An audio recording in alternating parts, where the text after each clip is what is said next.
अजीज दोस्तों नमस्कार। अजीज दोस्तों, ये भारत के एक्स दामाद हैं शोएब मलिक। ये एक और शादी कर रहे हैं।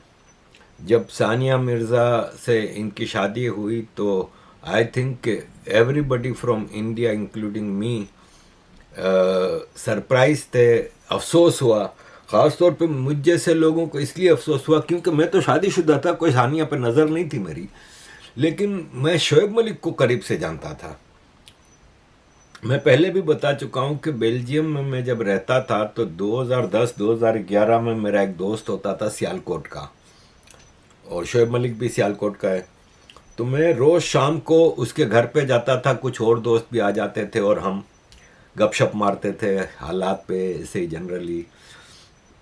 तो एक दिन मैं गया घर पे, तो कुछ लोग बैठे थे अनजान, बाकी तो रोज़ जो हमारे दोस्त आते थे वही होते थे। तो मैंने उसको पूछा, मैंने कहा कि कौन है भाई ये? तो बोले ये शोएब मलिक का बहनोई है। और वो वहाँ पे बैठ के चरस वरस सारे पी रहे थे लोग। तो बाद में मुझे मेरे दोस्त ने बताया जो सियालकोट का है कि ये बुकी है, और जो क्रिकेट में सट्टा चलता है उसका सबसे बड़ा नेटवर्क ये चलाता है उधर सियालकोट और इर्द गिर्द में। और शोएब मलिक एक मतलब इंतहाई कैरेक्टरलेस आदमी है। तो मुझे अफसोस इस बात पे था कि एक अच्छी लड़की एक गलत आदमी के हाथों में फंस गई, और अय्याश नंबर 1 का। खैर वो बर्दाश्त कर कर के कुछ साल उसने गुजारे सानिया ने, और फिर डिवोर्स हो गई। फिर उसके बाद उसने दूसरी शादी की, तीसरी। अब ये शादियों पे शादियां कर रहा है पाकिस्तानी एक्ट्रेस वनीज़ा सत्तार के साथ। और इसके संबंध किन किन से हैं, कितनी लड़कियों से हैं, बेशुमार। अजीज़ दोस्तों, ये एआई से पूछा कि दुनिया में सबसे तेज़ी से कौन से कंट्री हैं जो गुर्बत से, गरीबी से दूर हो रहे हैं। तो एआई ने बताया कि चाइना, इंडिया, वियतनाम, इंडोनेशिया जो अपने देश में गरीबी को तेज़ी से कम कर रहे हैं, ख़त्म कर रहे हैं। फिर सवाल किया कि वो कंट्रीज़ के नाम बताओ जहाँ तेज़ी से लोग गरीब होते जा रहे हैं और गरीबी तेज़ी से फैल रही है। तो नंबर 1 पे था पाकिस्तान। फिर south Sudan, Sudan, Yemen, Syria, Afghanistan, ये सारे मुसलमान मुल्क हैं। और ये सारे एक तरह से टेररिस्ट कंट्री हैं जो मज़हब के नाम पे लोगों का कत्लेआम करते हैं। अफ़गानिस्तान में आपको पता है टोटल तालिबानी शरिया चलती है। सीरिया जहाँ सबसे ज़्यादा लोग मारे गए हैं, यजीदी लड़कियों के किस्से हम रोज़ सुनते रहते हैं और अफसोस ही होता है, दुख होता है। फिर यमन, सूडान, साउथ सूडान, और पाकिस्तान तो नंबर 1 कंट्री है। अजीज़ दोस्तों, आज की वीडियो के जो 2 मेन मुद्दे हैं मेरे, उसमें एक मुद्दा है कि पीपल्स पार्टी सरकार को फारिग किया जा रहा है। देखें, ये पाकिस्तान में वैसे तो सारी ही सरकारें हमेशा अनकेपेबल और अनडिज़र्विंग होती थी, जिनका मकसद सिर्फ माल बनाना होता था। लेकिन जितना पीपल्स पार्टी के लोग माल बनाते हैं इतना कोई नहीं बनाता। और डायनास्टिक बिलावल भुट्टो जिनकी गोदों में खेले थे, वो अंकल और आंटियां उसके आगे अदब बना के बैठती हैं, क्योंकि बिलावल भुट्टो की माँ बेनज़ीर भुट्टो ने वसीयत की थी कि पीपल्स पार्टी का चेयरमैन मेरा बेटा बिलावल भुट्टो को बनाया जाए। अभी रिसेंटली एक Bilawal meet the press programme कर रहे थे जिसमें जर्नलिस्टों से बातचीत कर रहे थे। तो जर्नलिस्ट ने कोई सवाल किया जो बिलावल को समझ में आया नहीं, क्योंकि आपके भारत में एक पप्पू है, वैसे ये हमारा पप्पू, मुकाबला दोनों का हो तो बड़ा टाइट मुकाबला होगा कि कौन जीतेगा। तो हमारे पप्पू ने बिलावल को, एक तो उर्दू आती नहीं इतनी, दूसरा टके का कुछ पता है नहीं चीज़ों का, तो उससे कोई सवाल हुआ, उसकी समझ में आया नहीं, तो आए बाएं शाएं करके राहुल गांधी की तरह उल्टे सीधे जवाब देने लगा। तो शाजिया मरी जो इनकी मेंबर ऑफ पार्लियामेंट है, उसने कुछ बीच में बोलने की कोशिश की तो उसको कहता है आप चुप रहें। और फिर वापस उसने कुछ बताने की कोशिश की कि सर ये इस तरह, कहता है चुप बैठी रहो, और उसके ऊपर गुस्सा किया और उसको पब्लिकली डांटने लगा। अजीज़ दोस्तों, ये शाजिया मरी जब बेनज़ीर भुट्टो को बिलावल पैदा हुआ था तो भी पीपल्स पार्टी की वर्कर थी, और मुशर्रफ के पीरियड में ये एक टीवी प्रोग्राम करने लगी और फिर मेंबर ऑफ पार्लियामेंट बनी, मिनिस्टर भी रही। इनकी गोदों में बिलावल खेला है।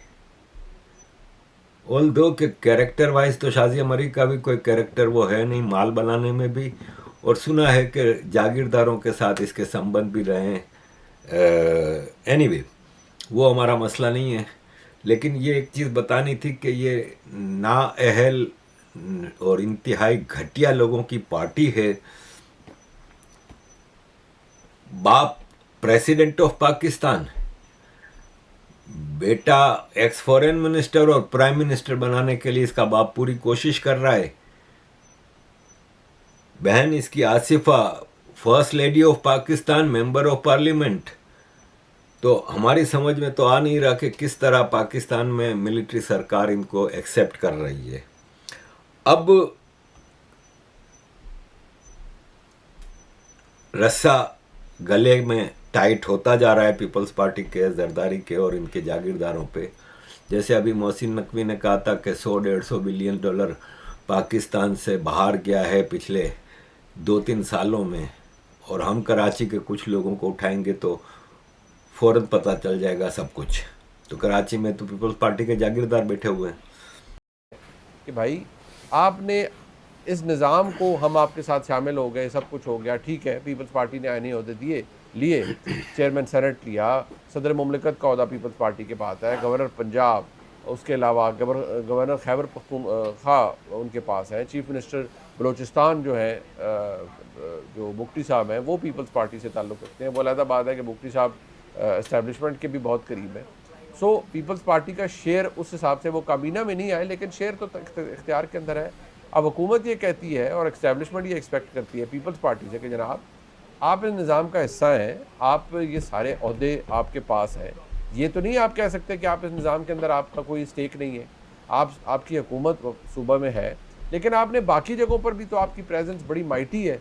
सदर मुमलिकत का अहदा जरदारी साहब के पास है। तो इस बात को मानें कि जो ये 18वीं तरमीम के तहत वसाइल की तकसीम का फार्मूला है, ये हमें किसी सूरत भी, ये तो पहले से ही काबिल कबूल नहीं है। और अगर आपको याद हो, ये तो 18वीं तरमीम के बाद से सक्सेसिव गवर्नमेंट जितनी भी आई हैं, हर दफ़ा ये चीज़ डिस्कस होती रही है कि जी इसमें तब्दीली किया जाए, क्योंकि वफाक जो है वो बिल्कुल जो है वो बिल्कुल कंगला हुआ है और ये तरीक़ाकार दुरुस्त नहीं है। सूबों को जो इतना पैसा डोल आउट हर साल कर दिया जाता है, ये दुरुस्त नहीं है। वो लगता किधर है, उसकी अकाउंटेबिलिटी का इशू है। यहाँ तक कि मैं आपको बताऊं कि मुझे कुछ हुकूमत के आम लोग ये कहते हैं कि जी इवन IMF को इस तकसीम के ऊपर एतराज़ है, जो पिछले 18-19 साल से पूरे सिंध पे कब्जा किए हुए हैं। और अभी भी आप ने देखा, जैसे ये मुनीब फारूकी ने बताया कि अभी भी ये कहने को तो गवर्नमेंट में नहीं है, लेकिन president of Pakistan Peoples Party का, चेयरमैन सेनेट पीपल्स पार्टी का, सिंध में ऑल इन ऑल सरकार इनकी, बलूचिस्तान में ऑल इन ऑल सरकार इनकी, तो कैसे गवर्नमेंट में नहीं है। तो अजीज दोस्तों, रस्सा टाइट हो रहा है। एक तरफ तो यह है कि टेक्निकल इशू है कि जब मुशर्रफ के दौर में पीपल्स पार्टी के ग्रुप बनाने की कोशिश की गई और ये सब हुआ, तो पीपल्स पार्टी की बेनज़ीर भुट्टो ने एक नई पार्टी बनाई थी, Peoples Party parliamentarians. Original Peoples Party है पाकिस्तान पीपल्स पार्टी PPP, उसमें एक और पी बढ़ा दिया कि पाकिस्तान पीपल्स पार्टी पार्लियामेंटेरियंस। अब इस वक्त सिचुएशन ये है कि दोनों पार्टियां इलेक्शन कमीशन में रजिस्टर्ड हैं और दोनों पार्टियों का चेयरमैन बिलावल भुट्टो है। तो टेक्निकली अगर कॉन्स्टिट्यूशनल कोर्ट में केस जाता है ना, तो बिलावल भुट्टो डिस्क्वालीफाई हो सकते हैं। दूसरा जो मेन इशू ये है कि 28th अमेंडमेंट लाने की पूरी कोशिश हो रही है, और जरदारी को और बिलावल को बुला के ISI वालों ने साफ अल्फाज में बता दिया कि कराची हमारे हवाले करो और 28th अमेंडमेंट पास कराओ, जिसमें प्रोविंसेस को जो थोड़े बहुत फ़ायदे हैं वो वापस ले लिए जाएंगे और फेडरेशन को यानी इस्लामाबाद को दे दिए जाएंगे, जिसमें mainly health and education Islamabad को दे दी जाएगा। वो प्रोविंसेस से पावर वापस ले ली जाएगी।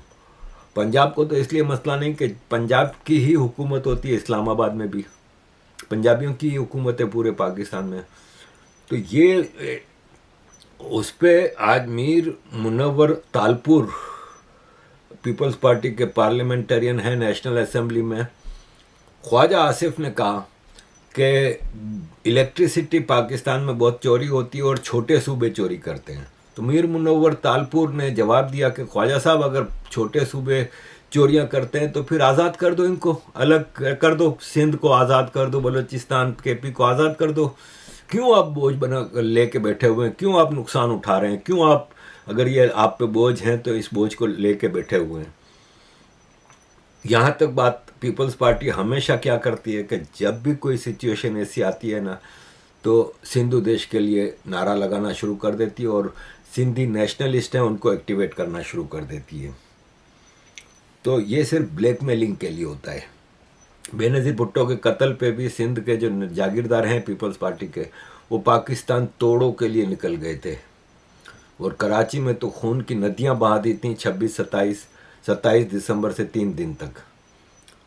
सैकड़ों लड़कियां गायब हो गई थीं, सैकड़ों लोग मारे गए थे, पूरे कराची में आगें लग गई थीं, एटीएम लूट लिए गए थे, बैंकों को तोड़ के लूट लिया था, क्या कुछ नहीं देखा था हमने। मैं उस वक्त कराची में ही था।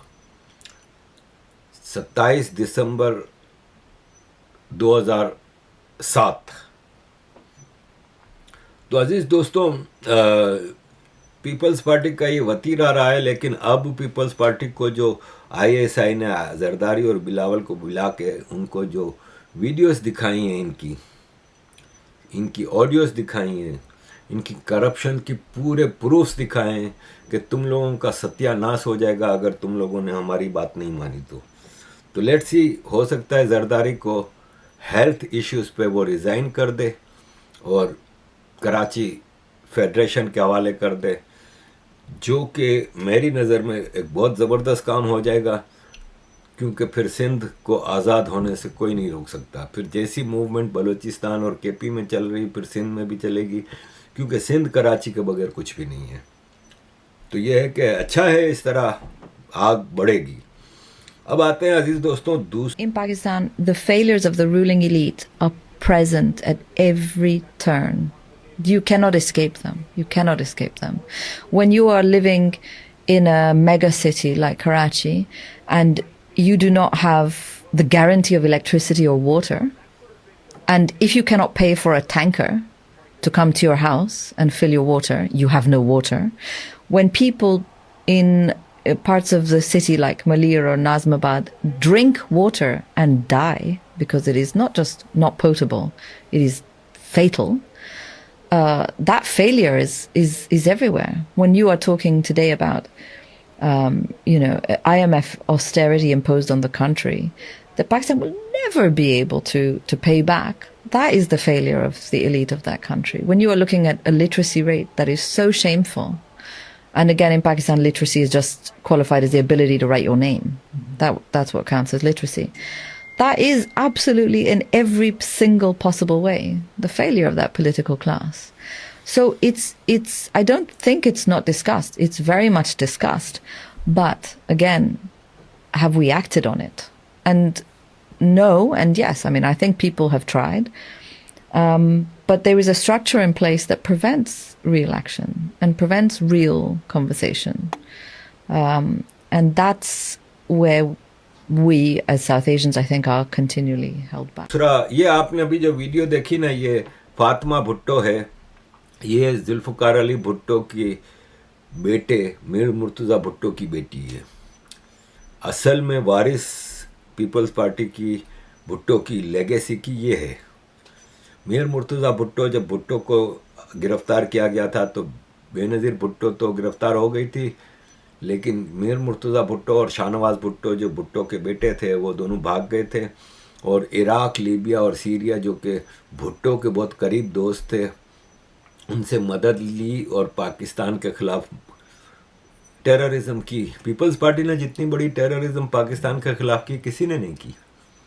हवाई जहाज अगवा किया था, सलामुल्लाह टीपू पीपल्स पार्टी का वर्कर था, मीर मुर्तज़ा भुट्टो के कहने पे।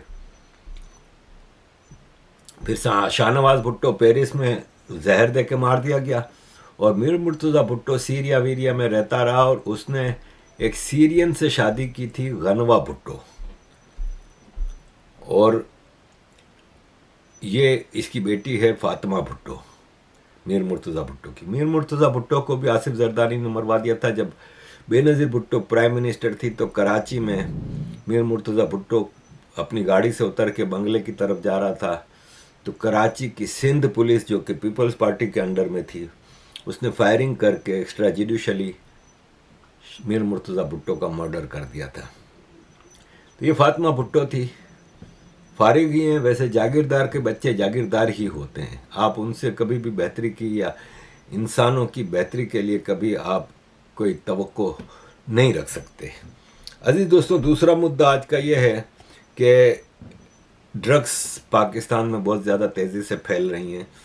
उस पर सेनेट, एक और ख़बर है ये कि सेनेट में जो कमेटी होती है, सेनेट की स्टैंडिंग कमेटी, उसमें सेनेटर तला महमूद ने बताया कि कोयटा में 600 किलो चांदी कस्टम ने पकड़ ली और उसको लाहौर भेजा।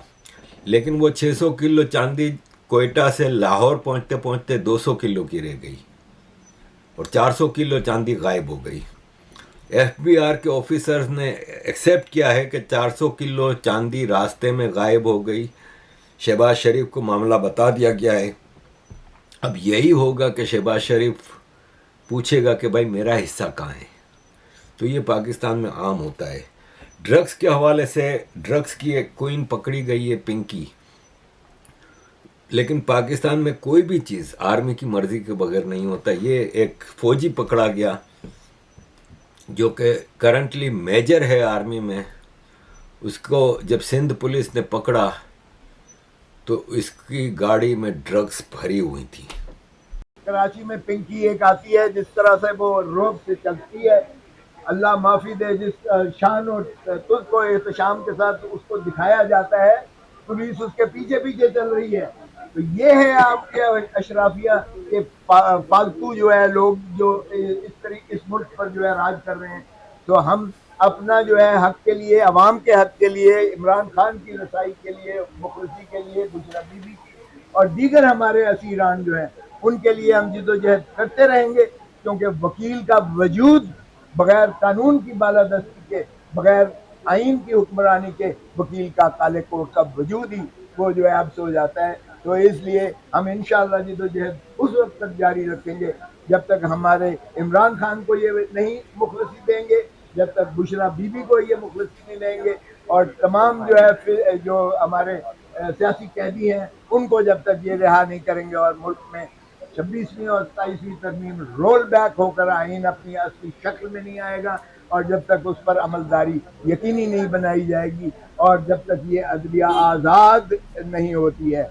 और जिस तरीके से ये बुलडोज करने की कोशिश कर रहे हैं, हम इनको तंबीह करते हैं कि इमरान खान के और बिशरा बीबी के मुकदमात को अगर आपने बुलडोज किया तो ये जो है आपके से कौम भी पूछेगी हिसाब और बुकला भी एहतजाज सुना होंगे। Let the rule of law prevail. जो उनकी सस्पेंशन ऑफ सेंटेंस है, जो उनकी बेल का इस्तेहकाक है, उसको सुना जाए और ना बुलडोज किया जाए, और ना हम इंशाल्लाह बुलडोज। अजीज दोस्तों, ये है पिंकी, पाकिस्तान की ड्रग्स क्वीन। और अफसोस की बात होती है कि जब इसको अदालत लेके जा रहे थे तो ये ठाठ बांटते। मतलब आप देख रहे हैं किस तरह ये चल रही है। पीछे पुलिस वाले और मीडिया वाले बिल्कुल ऐसे जैसे गुलाम चलते हैं, ऐसे चल रहे हैं। जबकि बलोचों की सीमीदीन बलोच और मारंग बलोच को हथकड़ियाँ लगा के लाते हैं। पीटीएम के अली वजीर को हथकड़ियाँ ला के लगाते हैं, और इन दोनों के ऊपर कोई ख़ास केस ही नहीं है। केस क्या है? वही मिसिंग पर्सन्स और इन चीज़ों पे, आर्मी की टेररिज्म के ऊपर ये दोनों बोलते हैं, जिसपे इनको हथकड़ियाँ लगा के लाते हैं। और ये पिंकी का हाल देखें आप कि इस तरह शान से आ रही थी कि क्वीन की तरह। अब अंदर खाने चीज़ें चल रही हैं। पता ये चला कि इसको तो कई हफ्तों से गिरफ्तार कर लिया था। ये गिरफ्तार ना होती, हुआ ये कि खराब क्वालिटी का माल देने से एक वजीर के बच्चा और किसी आर्मी के जनरल का बच्चा खराब क्वालिटी का सामान इस्तेमाल करने से बीमार हो गए या मर गए या कुछ ऐसी ऐसी उड़ती उड़ती खबरें आई, तो इसकी फिर गिरफ्तारी हुई है और कई हफ्तों से गिरफ्तार है, डिक्लेयर लेट की गई। एक तरफ तो ये अभी कहती फिर रही थी, जब इसको अदालत पेश किया गया तो भी इसको हथकड़ियों में नहीं लाए गए, लेकिन ये मीडिया को कह रही थी कि मेरे ऊपर प्रेशर है कि मुझे कहा जा रहा है कि तुम ये एक्सेप्ट करो कि तुम बनी गाला इमरान खान के घर पे भी सप्लाई करती थी सामान। अब हकीकत जो भी है, बात दरअसल ये है कि कुछ होना तो है नहीं, ऐसे मामलात में कुछ भी नहीं होता और ये बगैर आर्मी के आईएसआई के आशीर्वाद के कुछ भी नहीं करती होगी। ये ज़रूर आशीर्वाद से ही काम चलता है। तो होगा हवागा कुछ नहीं। ये एंड पे आपको मेजर आदिल राजा भी इसके बारे में कुछ बता रहे हैं। तो अजीज़ दोस्तों, ये सारी सिचुएशन है। थैंक यू वेरी मच अजीज़ दोस्तों for all your support. Kindly keep supporting. Anmol और पिंकी जो है ये न सिर्फ बहुत बड़ी कोकेन की डीलर है, इसमें कोई शक नहीं है, बल्कि उसके साथ साथ कहा जाता है कि ये लड़कियां भी सप्लाई करती है, कराची की हाई एंड मार्केट को कैटर करती है। और वीडियो के अंदर आपने देख लिया कि दंदनाती भी अगली आई है और उसने कहा कि जो एआरवाई की जो ऑडियो लीक है वो एआरवाई को किसी ने दी है तो वहां पे आई है। और कोकेन से बड़े घरों के बच्चों की भी आपको पता है कि मौत भी हो जाती है ओवरडोज की वजह से। कराची में बहुत से ओवरडोज के वाकयात हुए हैं। तो वो भी जो कोकेन है प्योर जितनी होती है उतना मुश्किल होता है। वो कहां से आ रही है? वो इधर से आ रही है, पाकिस्तान में प्रोड्यूस हो रही है। और कराची के अंदर पिंकी बीबी जो है वो अगर प्रोवाइड कर रही है तो पिंकी बीबी जो है वो पिंकी बीबी के बैकर कौन है? अजीज जालिमन, सवाल ये फिर उठता है। और पिंकी बीबी के बैकर्स इस वक्त कराची में हमारे जरा ये दावा करते हैं कि ओपन सीक्रेट है कि इन्होंने डीआईजी साउथ ब्रिगेडियर असद रजा को मुबैना तौर के ऊपर बेतहाशा पैसा दिया हुआ है। और डीआईजी सिंध भी जो है वो भी इस मामले के अंदर शामिल है। और ये पूरा जो ड्रग नेटवर्क हाई एंड चलता है, जाहिर बात है किसी भी शहर के अंदर, इवन यार पाकिस्तान थर्ड वर्ल्ड कंट्री में पुलिस की मर्जी के बगैर तो काम नहीं चल सकता। इंडिया में भी आम ये काम नहीं चल सकता पुलिस की मर्जी के बगैर। तो आईजी सिंध की मर्जी के बगैर ये काम नहीं चल रहा। और हमारे जो जराए पाकिस्तान की मिलिट्री इंटेलिजेंस में और कराची के जो जर्नलिस्ट है वो ये बताते हैं कि आईजी साहब जो हैं वो बाकायदा तौर के ऊपर एक ड्रग नेटवर्क चलाते हैं और मिस पिंकी उसी नेटवर्क का सिर्फ एक हिस्सा है,